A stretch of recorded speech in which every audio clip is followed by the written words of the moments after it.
Qu'est-ce qui est si étrange ou embarrassant que vous ayez vu un couple de mariés faire pour leur mariage? Au mariage d'un camarade de classe. Ils étaient jeunes, peut-être 22, 23 ans.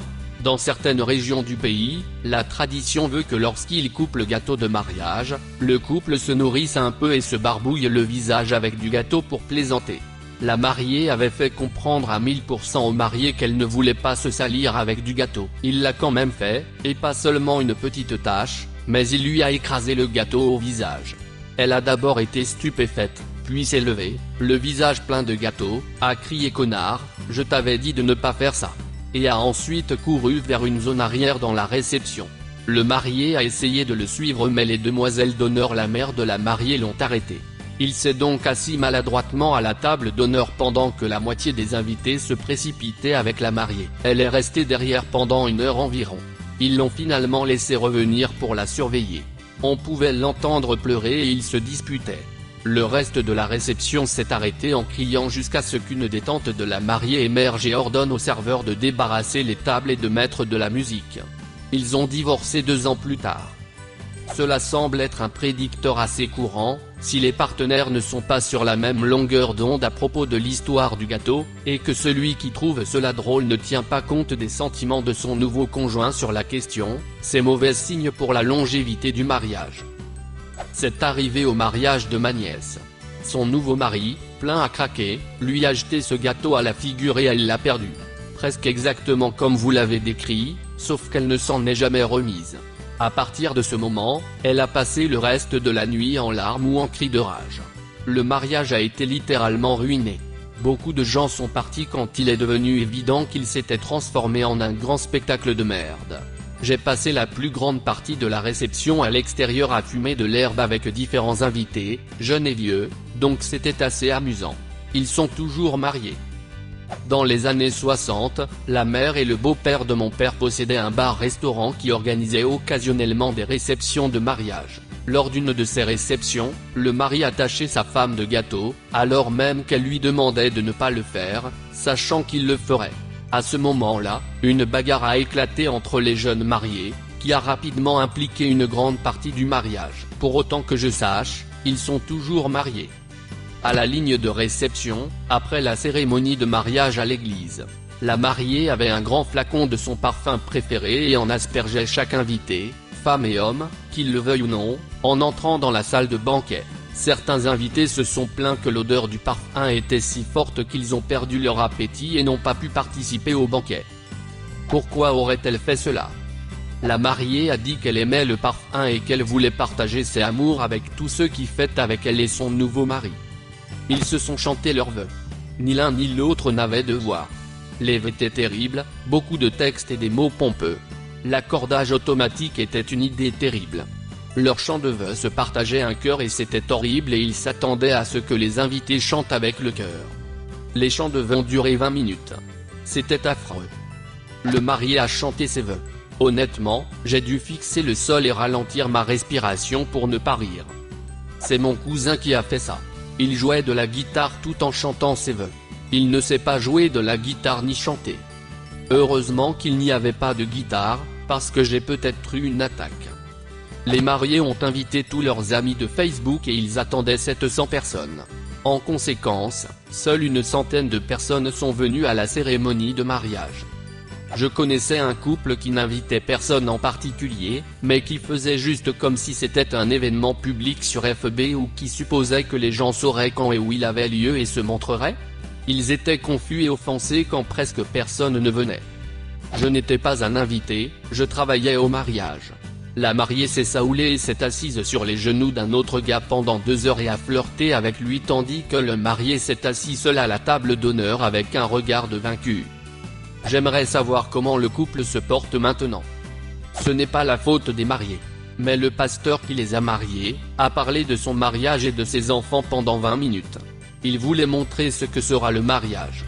Mais il s'est mis à parler de la façon dont sa fille, Kelsey, a appris à marcher de cette façon, et les premiers mots de son autre fille ont été ceci et cela.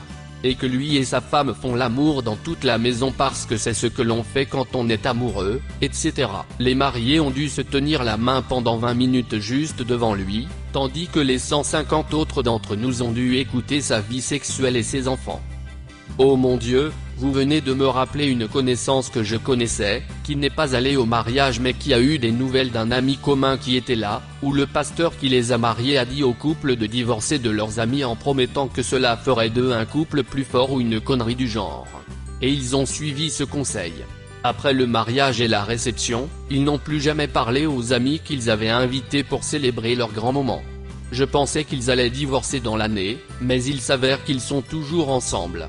Mais oui, apparemment, les couples mariés ne sont pas autorisés à avoir des amis. C'est probablement le pire conseil que j'ai entendu dans ce fil de discussion. Ils ont acheté un verger de pommiers après avoir quitté la ville pour vivre une vie plus simple.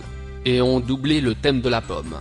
Des pommes partout, sur les tables, dans des paniers tout autour de la salle, sur le podium où ils se sont mariés, des photos de pommes accrochées partout, des petits faux arbres avec des pommes jetées en dessous, le type qui les épousait portait une cravate à pommes, des pommes incorporées d'une manière ou d'une autre dans chaque plat pour la réception. Le gâteau avait la forme d'une pomme, c'était vraiment bizarre. Ils ont vendu le verger quelques années plus tard parce qu'ils n'avaient aucune idée de ce qu'ils faisaient.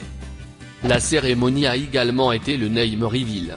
Ils ont changé leur nom de famille parce qu'ils ne voulaient pas rester collés à leur héritage et ne voulaient pas que quelque chose les retienne.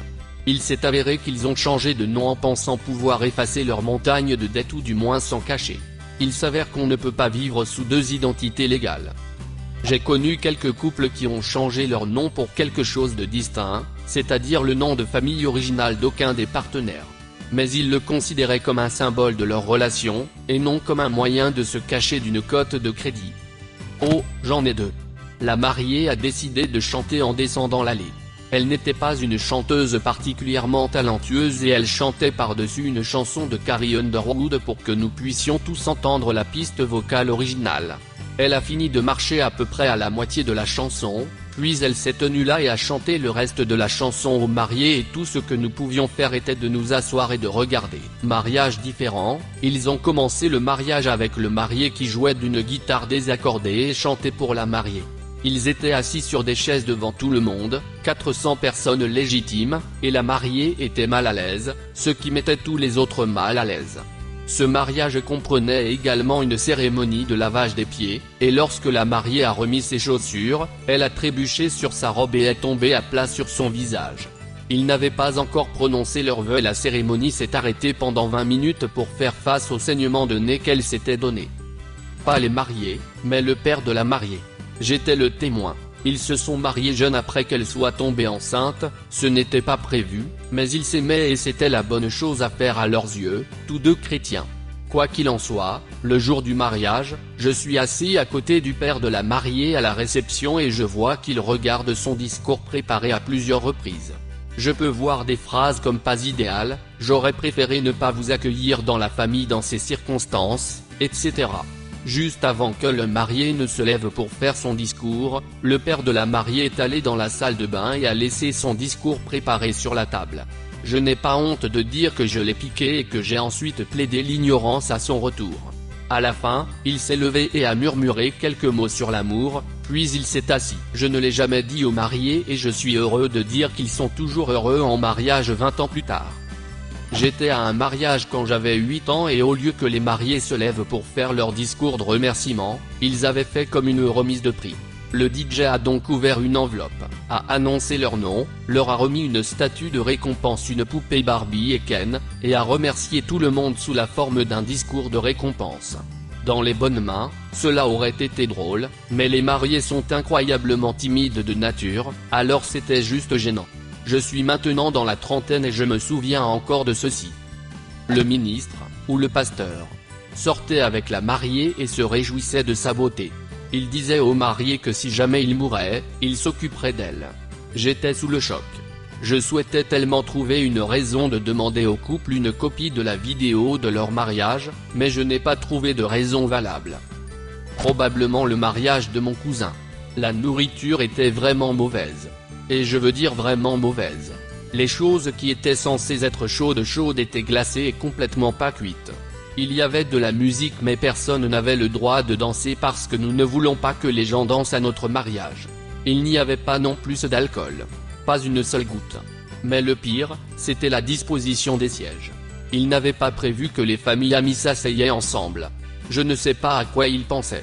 J'étais assis sur une table avec des étrangers. Ils ont même séparé nos grands-parents les uns des autres. Au bout d'une heure, ma grand-mère s'est levée, s'est approchée de mon grand-père et tous deux ont déclaré qu'ils partaient maintenant pour le restaurant en bas de la route, avec quelque chose de bon à manger et une bière. Je les ai rejoints ainsi que mes parents.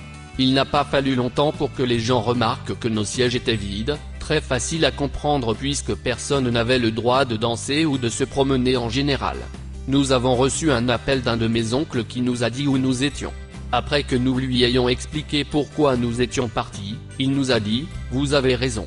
C'est des conneries » et nous nous sommes retrouvés avec 20 invités du mariage dans ce petit restaurant à passer une bonne soirée. Je ne sais toujours pas pourquoi ils se sont donné la peine de célébrer leur mariage. Ils ne nous ont pas non plus invités. C'est en fait une bonne chose car maintenant je n'ai plus besoin de trouver une excuse pour ne pas me joindre à leur future fête. Qu'est-ce qui est si étrange que vous ayez vu un couple de mariés faire pour leur mariage? Laissez un commentaire. Et abonnez-vous à cette chaîne si vous voulez voir plus de vidéos même.